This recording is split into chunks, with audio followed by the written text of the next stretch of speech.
അത് കഴിഞ്ഞിട്ട് ഒരു 2-3 ക്ലാസ്സോളം ഫ്രീ ക്ലാസ് അറ്റൻഡ് ചെയ്തു. അങ്ങനെ ഈ മുദ്രകളെല്ലാം പിടിച്ചു കഴിഞ്ഞപ്പോൾ എനിക്ക് വളരെയധികം ആശ്വാസം തോന്നി.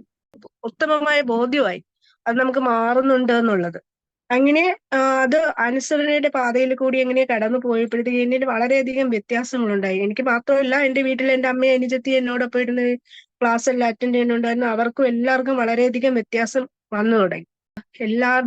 എല്ലാവരുടെയും നിലം ഉഴുത് മറിച്ച് വിത്തിടുക എന്നുള്ള ആ ഒരു പ്രവർത്തനത്തിലാണ് സാർ ഇത്രയും നാള് നമ്മൾ എന്തൊക്കെയാണോ ആർജിച്ചു കൊണ്ടുവന്നത് അതിനെയെല്ലാം കളഞ്ഞിട്ട് ഒരു നിലത്തെ എങ്ങനെയാണോ ഒരുക്കി സജ്ജീകരിച്ച് അവിടെ ഒരു നല്ലൊരു വിത്ത് പതിപ്പിച്ചു കൊടുക്കുക, അത് സാറ് ഭംഗിയായിട്ട് നടത്തിയിട്ടുണ്ട്.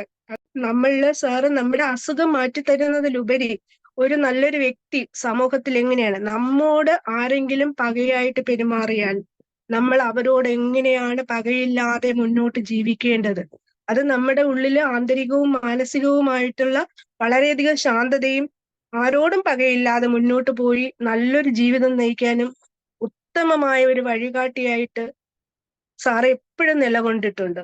അതുപോലെ തന്നെ പിന്നെ ഏത് സമയത്ത് വേണമെങ്കിലും നമുക്ക് എന്തും സാറിനെ കിട്ടിയില്ലെങ്കിൽ സാറിന്റെ ഗ്രൂപ്പിലുള്ളവരോട് അത് സാറിൽ നിന്ന് ഉള്ള റിപ്ലൈ വന്നിട്ട് അതിന് സാറിനോട് എത്ര തീർത്താൽ തീരാത്ത അത്രയും നന്ദി. ആ ഒരു സ്നേഹത്തിന്, അമ്മ കുഞ്ഞിനെ പരിപാലിക്കുക എന്ന് പറഞ്ഞ ഈ ലോകത്ത് ഏറ്റവും വലിയൊരു ശക്തിയാണ് അമ്മയും കുഞ്ഞും ബന്ധം. അത് അത് അതിൽ അപ്പുറം ഒരു ബന്ധമില്ല. അമ്മ അമ്മയുടെ ജീവനെ പോലും ഉപേക്ഷിച്ച് ആ കുട്ടിയെ പരിരക്ഷിച്ചെടുക്കുന്ന ഒരു അവസ്ഥയാണ്. അത്രയും ആ ഒരു അവസ്ഥയാണ് ആ സാറിൽ നിന്നും കിട്ടി. പക്ഷെ ഇത് അത്ര എന്താ സാറേ പറയേണ്ടത്, എനിക്ക് വാക്കുകളില്ല എനിക്ക് പറഞ്ഞു തരാൻ എന്താണെന്ന്. അങ്ങനെയാണ്. അപ്പൊ ഒരു അസുഖം മാറ്റുക എന്നതിൽ ഉപരിയായിട്ട് ഒരു സമൂഹത്തെയും കൂടിയാണ് സാറ് വാർത്തെടുത്തിരിക്കുന്നത് എല്ലാവർക്കും വേണ്ടിയിട്ട്. അതുപോലെ തന്നെ എന്റെ അസുഖം പറഞ്ഞു കഴിഞ്ഞിരുന്നാലും വളരെയധികം വ്യത്യാസമുണ്ട് സാർ.